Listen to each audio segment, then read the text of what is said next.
How's it going, everyone? We have a long-awaited update on a PlayStation 5 system software update that people have been looking forward to for quite a while. PlayStation 5 version 7.0 to include Discord and cloud streaming for PlayStation 5 games. We'll talk all about that. This is, of course, coming from Tom Henderson, who has been on top of this whole story as far as Discord and the PlayStation integration.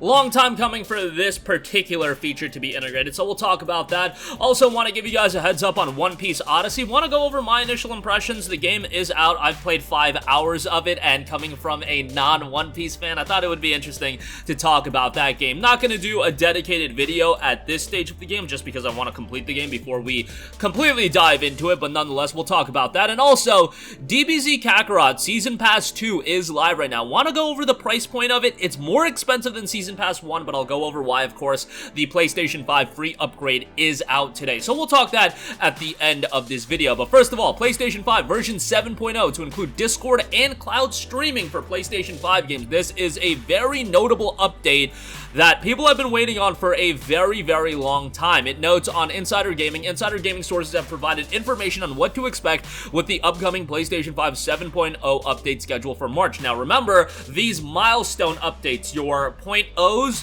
they generally are pretty notable. The update currently scheduled for March 8th, 2023. This was revealed by Henderson all the way back in August of 2022. Will include the full Discord integration that was revealed all the way back in 2021. On top of that, it was noted that sources have revealed that PlayStation 5 games will be streamable on PlayStation 5 via cloud streaming to save that all-important drive space. It was said that this feature will be included in the PlayStation Plus Premium tier. The feature under the project name Acronis has been in development and testing for a number of months, sources have revealed. I don't know how relevant that is to you guys. Game streaming is kind of a meme at this stage of the game, but you know, for those of you with high-quality internet services, if you're not playing like fast-paced Twitch shooters, I guess it's okay, and maybe some of you guys will be able to take advantage of that. Bear in mind that it is ideal, absolutely necessary that you are on a wired connection for that. I know that if you're on a 5 gigahertz line, it's a little bit better, but nonetheless, there you go with that. Insider Gaming also understands that the public beta for the PlayStation 5 7.0 update will start in the coming days, with the completion date ending on January the 30th. Sources have said that beta testers will not be able to use the Discord integration functionality during the beta, so that's a little bit of a bummer. But nonetheless,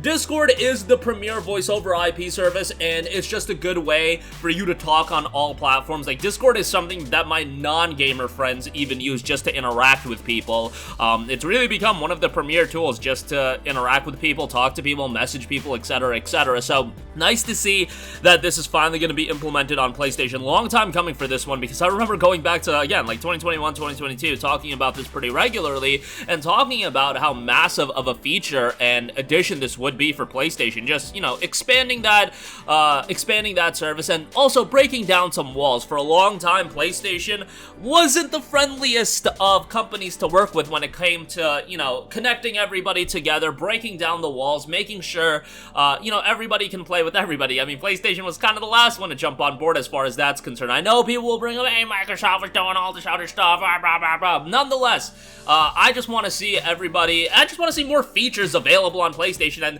overall the feature set to be more compelling, and this is definitely a step in the right direction. Along with the Discord integration, PlayStation 5 game streaming, which, I don't know, maybe that's going to be something that incentivizes you to sign up for Plus Premium.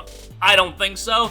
I think, you know, PlayStation 3 backwards compatibility, baby, would still be the biggest thing to get people to sign up for that service. You know what I'm saying? But nonetheless, I don't know if that's going to be coming anytime in the near future. But hey, March ain't that far away, 2 months away. That'll be here before you know it, so good on that. Alright, moving on from that, I do want to note that One Piece Odyssey is out today. We've been talking about this game quite a bit, and that's kind of surprising given that, you know, I don't watch the One Piece anime. I've been very upfront with you guys about that, but I also said, this is the first real major game release of the year, and I think it's going to have a lot of attention on it, and boy oh boy, I feel like it does, and the game is being received rather well. I want to say on Metacritic, last I checked, it was sitting at a 75, which, hey, for a anime title, 75, we'll take that all day long.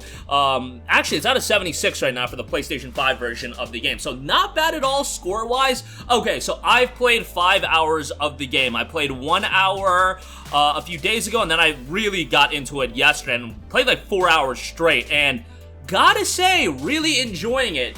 Absolutely, if you are a One Piece fan, it is going to hit with you a lot more than it hits with me. Some of the context is missing, and I do gotta piece some things together. I asked a couple friends, you know, that are super into One Piece, you know, just insight into specific things that were mentioned, but I still feel like this is a JRPG that you can rather enjoy. You are introduced right away to the cast, so I feel like you don't have that build-up getting to know the entirety of the cast. That's why being a One Piece fan is really going to help you, because you have an entire party right out the gate, and, you know, that is something that maybe is a little bit of an adjustment if you do, if you're not a big fan of One Piece. I feel like these characters are pretty notable enough that everybody has some sort of familiarity with them. Like, who doesn't know Luffy? Who doesn't know Zoro? Although I feel like in the North American dub, was he called Zolo? I don't know, but nonetheless, I feel like everybody knows these characters, but you don't know the relationships between the characters, and you don't have that much investment. That's why the fact that I'm enjoying this game, yo, if you're a One Piece fan, I feel like you're gonna really enjoy this game.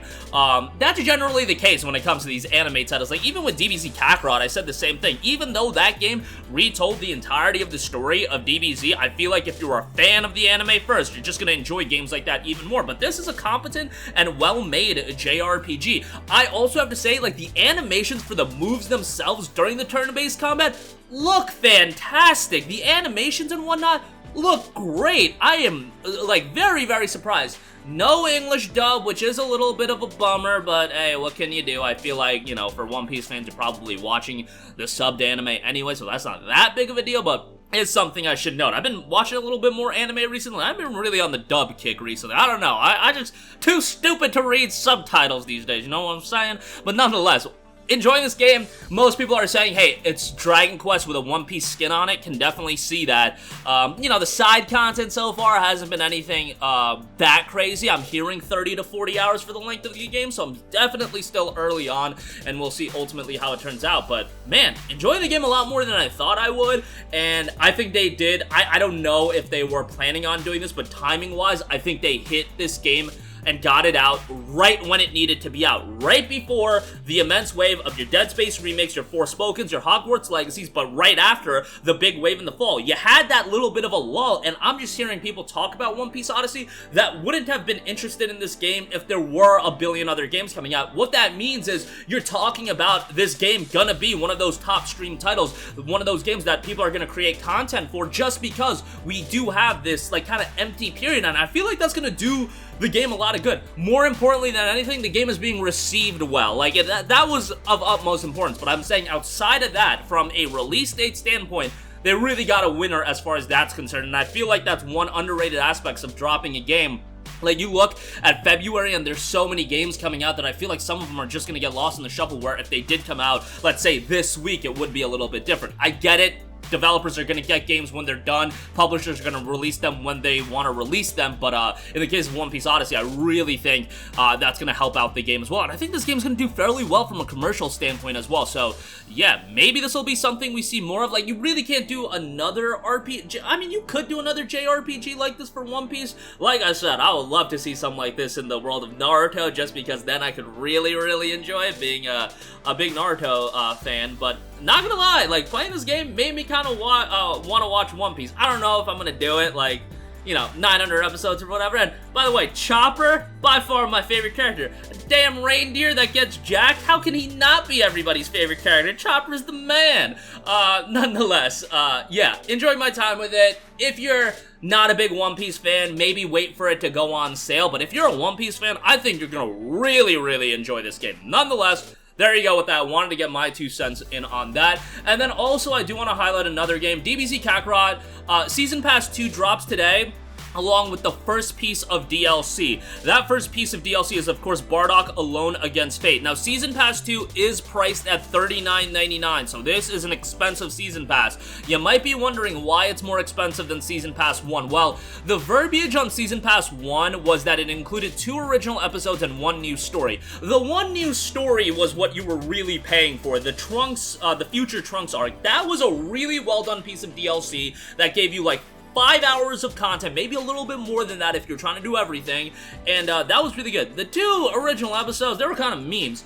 This Season Pass, on the other hand, notes that you have 3 additional story arcs, so I assume that all of the pieces of content are gonna be at the level of the Trunks content that we saw with Season Pass 1, meaning Bardock alone against Fate, then we have the tournament arc that they are teasing. I mean, I think it's a formality that that's what it's gonna be, and then we have the third piece of DLC, which hopefully, fingers crossed for something Broly related. I feel like if you want to print money, that'd be an easy way to do so, but if they want to do a Season Pass 3, like, what better way to sell people on another Season Pass for this game than doing Broly content? But nonetheless, I feel like Bardock is a good way to get people engaged. Although, talk to one of my boys, and I was like, yo, you know, DBZ Kakarot's getting some new DLC, and because I knew he was super into this game, and I told him it was the Bardock content, and he just completely laughed at that and was like, yo, Bardock's whack, and he was just like, I can't vibe with that story. But nonetheless, I feel like if you're a fan of DBZ, like, I'm not a hardcore DBZ fan, but don't people like Bardock? I feel like Bardock, the whole Bardock arc was pretty good, and seeing that in DBZ Kakarot, I feel like is going to be pretty good, and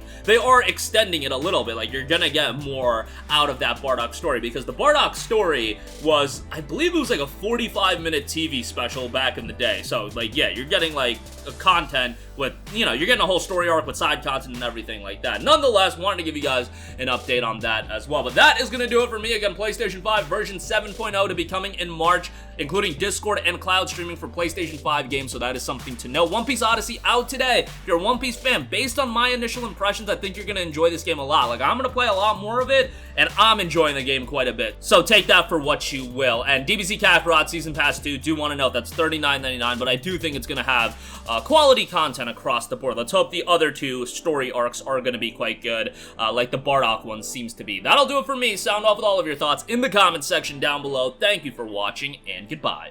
Hey guys, we hope you enjoyed the video, and if you did, make sure to hit the subscribe button, and if you're already subscribed, do us a favor and hit the bell icon. This way you'll be notified whenever we post a new video. That's the best way to keep up with all of our uploads, and we usually try to upload 2 videos a day. And with the bell icon hit, you'll be notified whenever we do upload a video. As always, thanks for watching.